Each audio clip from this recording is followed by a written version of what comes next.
ज़िमनी election में नफरत, झूठ, गालम गलोज, बदतमीजी, बदतहजीबी और दंगा फसाद को शिकस्त दी। पीटीआई ने मुल्क की जो हालत की पूरी कौम भुगत रही है। बानी पीटीआई अकेले नहीं, उसको लाने वाले भी मुजरिम थे। बानी को लाने वालों से भी हिसाब लिया जाना चाहिए। दूसरों को चोर और डाकू कहने वाले खुद भी चोर साबित हो गए। मुस्लिम लीग नून के कायद नवाज शरीफ मुखालिफिन पर बरस पड़े। नौ मुंतखब अरकान ने कौमी असम्बली से खिताब करते हुए कहा, 2017 में मुल्क तेजी से तरक्की कर रहा था। नून लीग के जाने के बाद बहुत तबाही हुई। अब मुल्क दोबारा टेक ऑफ कर चुका है। अब मजीद ऊपर जाना है। पंजाब और वफाकी हुकूमत दिन रात मेहनत कर रही है। हुकूमती इक़दामात से महंगाई की शरह भी कम हो गई। नवाज शरीफ ने पीटीआई के ज़िमनी इलेक्शन के बायकॉट पर तनकीद करते हुए कहा, यह एक ऐसा बायकॉट था जिसमें उमर अयूब की बीवी इलेक्शन लड़ रही थी। पीटीआई उम्मीदवार अपने लीडर की तस्वीर उठाकर इंतखाबी मुहिम चला रहे थे।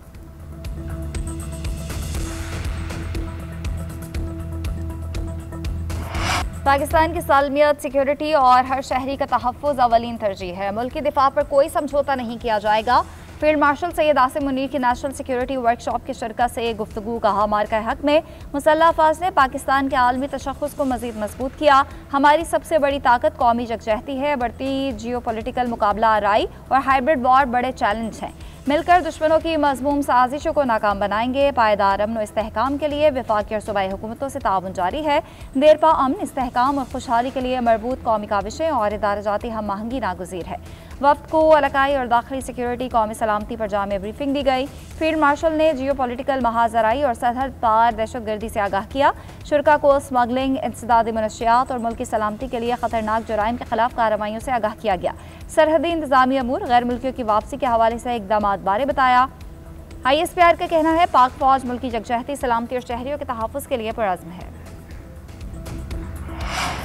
फील्ड मार्शल सैयद आसिम मुनीर से सेक्रेटरी ईरानी सुप्रीम नेशनल सिक्योरिटी काउंसिल की मुलाकात हुई। फील्ड मार्शल और लारिजानी के दरमियान खत्ते की सिक्योरिटी सूरत हाल पर तबादला ख्याल, दो तरफा ताउन, सलामती के अमूर और ताल्लुकात को मजबूत बनाने पर बातचीत। फील्ड मार्शल ने अमन इस्तेहकाम के लिए पाकिस्तान के अज़्म को उजागर किया। ईरान के साथ दहशतगर्दी के खिलाफ मजीद करीबी ताउन की ज़रूरत पर जोर दिया। बदलती हुई जोग्राफियाई सियासी सूरत हाल के पेश नज़र स्ट्रेटजिक ताउन की अहमियत उजागर की। अली लारिजानी ने क़याम अमन में पाकिस्तान के किरदार को सराहा। ताल्लुकात के मजीद फ़रोग़ के अज़्म का इयादा किया। दोनों मुल्कों के दरमियान मुकालमे और शराकतदारी की अहमियत पर जोर। इलाकाई चैलेंजेस और तवील मुद्दत इस्तेहकाम के लिए बातचीत की अहमियत उजागर की गई।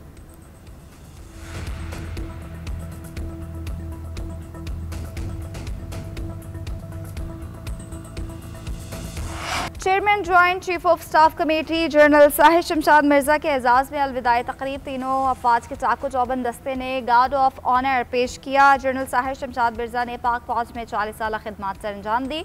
अलविदाई तकरीब से खिताब में chairman joint chief of staff committee ने कहा कि मुल्क का दिफा नाकाबिले तस्खीर मजबूत कौमी दिफा, कौमी सलामती का बुनियादी सतून है। बहादुर ऑफिसर्स और जवान दिफाए वतन को मजीद मुस्तहकम बनाने के लिए हरदम तैयार हैं। अल्लाह ताला ने लगन, पेशावराना महारत और खुलूस नियत से फ़राइज़ अदा करने की तौफीक दी।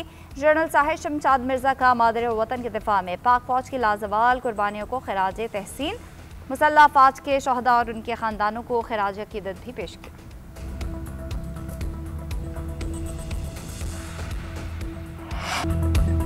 दोस्तों और बरादर मुस्लिम मुल्क बहरीन के साथ ताल्लुकात के मजीद फ़रोग़ का अज़्म। वज़ीर आज़म की बहरीन के वली अहद और बहरीनी क़यादत से मुलाकात। बाहमी ताउन, इक़्तिसादी ताल्लुकात, दिफ़ाई और सिक्योरिटी ताउन पर तबादला ख्याल। फ्री कैन का तरबियत, साइबर सिक्योरिटी, दिफ़ाई पैदावार और मालूमात के तबादले में ताउन को मजीद वसअत देने पर इत्तफ़ाक़। शहबाज शरीफ का दो तरफा तिजारत को 3 साल में $1 बिलियन अमरीकी डॉलर तक ले जाने का अज़्म। कहा, हदफ का हुसूल Pakistan GCC free trade agreement visa वीज़ा की शराइत में नरमी जैसे इक़दामात के ज़रिए किया जाएगा। वज़ीर आज़म की बहरीनी सरमायाकारों को फूड सिक्योरिटी, IT, तामीरात, कानकनी, तवानाई और सयाहत में मौक़े तलाश करने की दावत। कराची, गवादर और खलीफा बिन सलमान पोर्ट के दरमियान बंदरगाह से बंदरगाह तक राब्ते बढ़ाने की भी तजवीज़। वज़ीर आज़म का मनामा में शाही महल पहुँचने पर पुरतपाक इस्तकबाल, गार्ड ऑफ ऑनर पेश किया।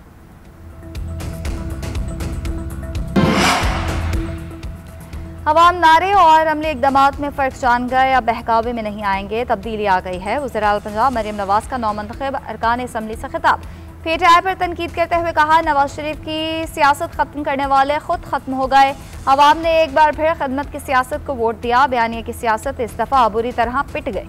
मियांवाली में भी तब्दीली आ गई। हरिपुर में भी भारी लीड से मुस्लिम लीग नून जीती। पीटीआई का इलेक्शन का बायकॉट करने का कहना मुनाफकत है। धांधली होती है तो पूरी दुनिया देखती है। डस्का में आपने देखा था, पीटीआई दौर के ज़िमनी इलेक्शन में भी नून लीग कामयाब हुई थी। मुस्लिम लीग नून ने कभी इलेक्शन का बायकॉट नहीं किया। गुज़िश्ता दौरे हुकूमत में मुखालिफिन को जेलों में डाला गया। हमें मौरूसी सियासत का ताना देने वालों ने अपनी बीवी, भाई और रिश्तेदार खड़े किए। हर दफा साजिशों का नया ग्रुप सामने आ जाता है।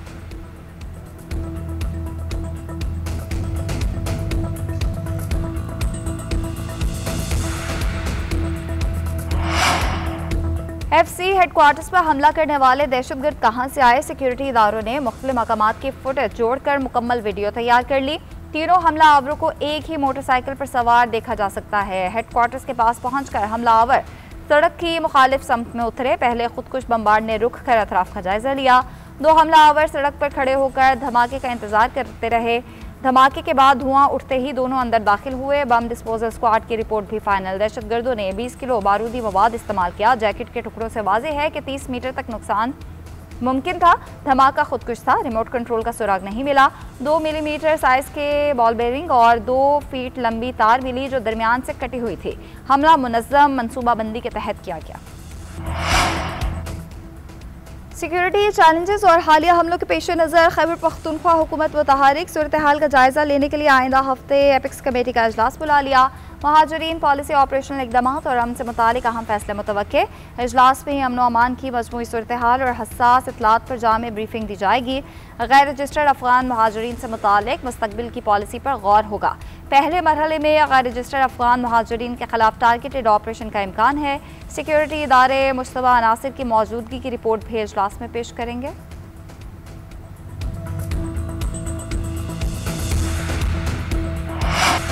जब भी अफगानिस्तान में कार्रवाई करेंगे तो खुलेआम करेंगे। हम आम शहरियों को निशाना नहीं बनाते। अफगान तालिबान तनहा रह जाएंगे जिसका नतीजा उनकी तबाही की सूरत में होगा।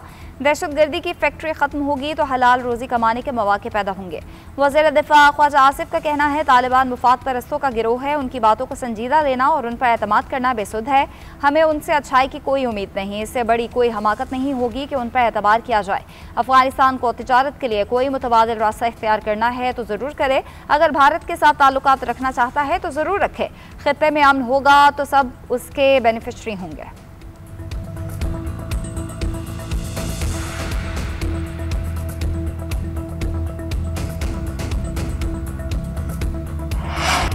दुबई एयर शो में शिरकत भारत के लिए महंगी पड़ी। महंगा तेजस तैयारा तबाह हुआ। तैयारों की फरोख्त का कॉन्ट्रैक्ट भी हाथ से गया। आर्मेनिया ने भारत से तेजस तैयारों की खरीदारी मुअत्तल कर दी।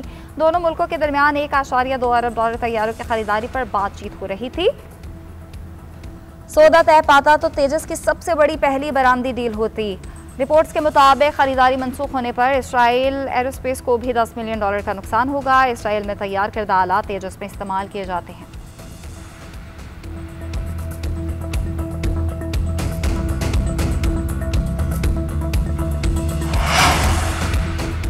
अलीमा खान समेत 11 मुल्जिमान के खिलाफ 26 नवंबर एहतजाज के केस पर समाअत। अदालत ने अलीमा खान को जमानती मचलके पर जाने की इजाज़त दे दी। 8 गवाहान को 10,000 रुपये फीकस हर्जाना अदा करने का हुक्म। दौरान समाअत अदालत के हुक्म पर अलीमा खान को आर्जी तहवील में लिया गया। कमरा अदालत से बाहर निकलने पर खवातीन अहलकारों ने दोबारा अदालत में पेश किया। वकील सफाई ने कहा, अलीमा खान ने सरेंडर किया। पुलिस कैसे तहवील में ले सकती है? अदालत ने रिमार्क्स दिए, आप वक्त पर आ जाते तो शायद ऐसा ना होता। वकील की पुलिस अहलकारों के खिलाफ कार्रवाई की इस्तदा। अदालत ने रिमार्क्स दिया, आप दरख्वास्त दे दें, हम देख लेंगे। समाअत 1 दिसंबर तक मुलतवी।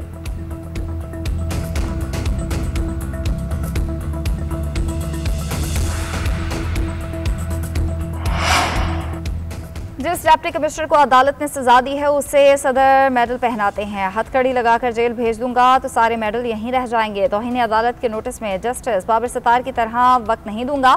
अब तो आप लोगों ने आईनी अदालत बना ली है, काम फिर भी नहीं हो रहा। जस्टिस मोहसिन अख्तर कियानी के पटवार सर्कल के सरकारी काम में निजी मुदाखलत के केस में रिमार्क्स। जस्टिस मोहसिन अख्तर कियानी ने कहा, यह भी बेईमानी है कि इसलिए हुकूमत लोकल बॉडीज के इलेक्शन नहीं कराती। हर बेईमानी में इस्तेमाल करने के लिए गलत टूल्स रखे हैं। शुक्र करें आपको गोली नहीं मारी, सिर्फ धमकी दी है। अदालती हुक्म के मुताबिक असामियों का दुरुस्त इश्तिहार जारी ना होने पर इस्लामाबाद हाईकोर्ट बरहम। दोबारा दुरुस्त इश्तिहार जारी करने का हुक्म।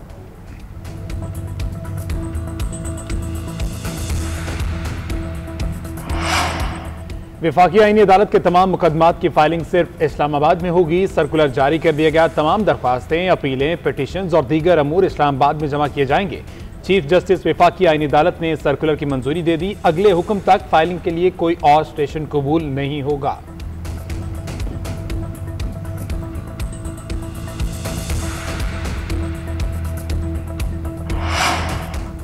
खैरोंझर पहाड़ी की कटाई 27वीं तरमीम के खिलाफ वकला सड़कों पर आ गए। सिंध हाई कोर्ट बार और कराची बार के वकला की वज़ीर आला हाउस तक अलग अलग रैलियां सूबाई वज़ीरा को यादाश्तें पेश की। एहतजाज के बाद वफ़द ने वज़ीर दाखिला ज़ियाल इंजार से मुलाकात की और मुंतशिर हो गए।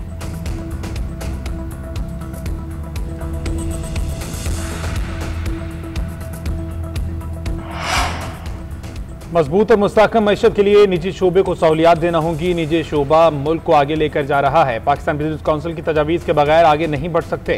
सरमायाकारों को साजगार माहौल फराहम करना वक्त की ज़रूरत है। वज़ीर ख़जाना मोहम्मद औरंगज़ेब का इस्लामाबाद में तकरीब से खिताब। कहते हैं टैक्स कलेक्शन से कौमी ख़जाने का बोझ हल्का होता है। टैक्स निज़ाम में शफाफियत से इदारे मजबूत होंगे। तरक्की के लिए बरामदात बढ़ाना नागुज़ीर है। वज़ीर आज़म की हिदायत थी कि कारोबार की तरक्की के लिए जामे इस्लाहात की जाएँ। पाकिस्तान मुश्किल हालात से निकल कर तरक्की की राह पर गामज़न है।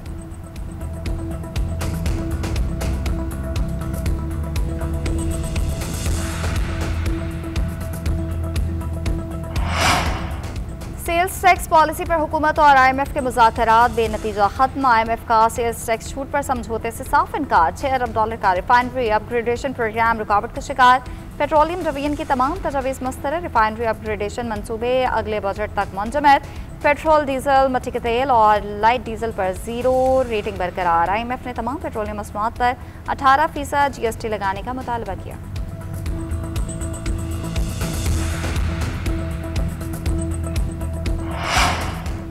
पाकिस्तान में सोने की मार्केट गैर दस्तावेजी और गैर शफाफ कीमतों का शिकार है। सालाना 60 से 90 टन तक सोने की खपत होती है। 90% से ज्यादा तजारत के लिए गैर रस्मी चैनल इस्तेमाल किए जाते हैं। मुसाबकती कमीशन ने सोने की मार्केट पर असेसमेंट स्टडी रिपोर्ट जारी कर दी। रिपोर्ट के मुताबिक मुख्तलिफ शहरों की एसोसिएशन रोजाना की बुनियाद पर कीमतों का तयन करती है। सोने की मार्केट को रेगुलेट करने के लिए जामे रेगुलेशन मौजूद नहीं। लेन देन पर पेचीदा टैक्स निज़ाम का स्मगलिंग और अंडर इन्वेस्टिंग को फरोग देता है। रिकॉर्ड 37 साल दुरानी में $74 अरब मालियत का सोना पैदा करेगा। ये सोने के सप्लाई चेन को बदलने की मुमकिन ताकत रखता है। कमीशन ने गोल्ड एंड जेमस्टोन अथॉरिटी बनाने की सिफारिश कर दी। सोने के मेयार की जांच और दर्जाबंदी लाजिम करार दी जाए। सोने के खरीदो फरोख्त को FBR के ट्रैक एंड ट्रेस सिस्टम से मुंसलिक किया जाए।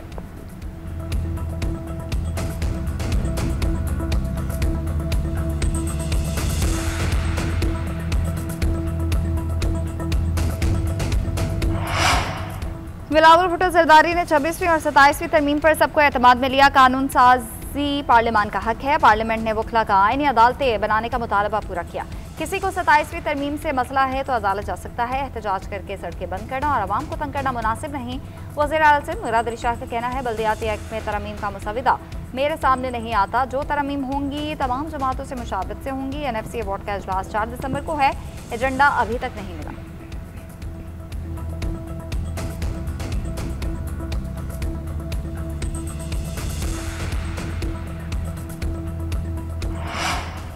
कोयटा में बल्दियाती इलेक्शन के लिए उम्मीदवारों के कागजाती नामजदगी की जांच पड़ताल। जरखून, चिल्टन, तकटो और सरियाब टाउन्स के 89 वार्ड्स में उम्मीदवार बिला मुकाबला मुंतखब। चारों टाउन्स में 20 वार्ड की नशिस्तों पर किसी उम्मीदवार ने कागजात जमा नहीं कराए। 4 टाउन से 440 उम्मीदवारों के कागजात नामजदगी मुस्तरद। 2710 के मंजूर किए गए। अपीलें दायर कराने का अमल दूसरे रोज भी जारी। सूबाई इलेक्शन कमिश्नर के मुताबिक 28 नवंबर तक अपीलें वसूल की जाएंगी। फैसले 3 दिसंबर को होंगे।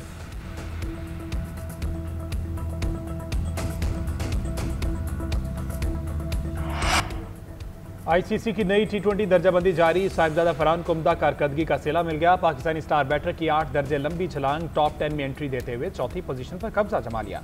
अभिषेक शर्मा का बदस्तूर पहला नंबर बरकरार। बॉलर्स में मोहम्मद नवाज टॉप 20 में शामिल। पाकिस्तानी स्पिन गेंदबाज 14 सीढ़ियां चढ़ते हुए 13वीं पोजीशन पर आ गए। इब्रार अहमद की 8वीं position. Sikandar Azhar number 1 all rounder बनकर सामने आ गए। साइम अयूब एक दर्जा तनज़ली के बाद दूसरी पोजीशन पर चले गए।